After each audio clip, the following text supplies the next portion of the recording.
প্ৰথমতে আমি এডাল চেইন গুঠি ল'ম।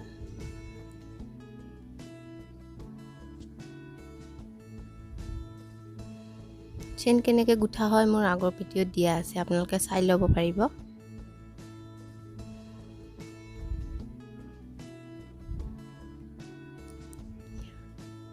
এক, এয়া এটা চেইন হ'ল, 2,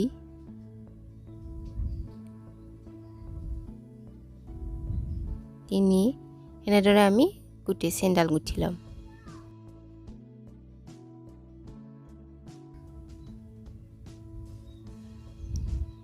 এঘাৰডাল চেইন গুঠা হ'ল, 11টা চেইন আছে ইয়াত।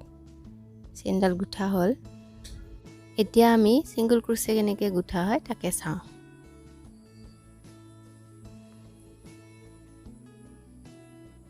হুকৰ পৰা 2 নম্বৰ চেইনডালত এনেদৰে হুকডাল সোমাই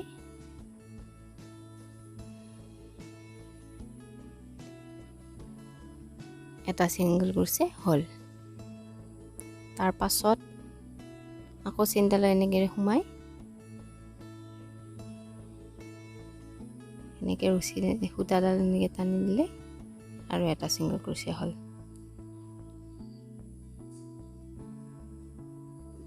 এনেদৰে গোটেই চেইনডালত ছিংগল ক্ৰোচে গুঠি গ'লে হয়।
এয়া হৈ গ'ল আমাৰ ছিংগল ক্ৰোচেট।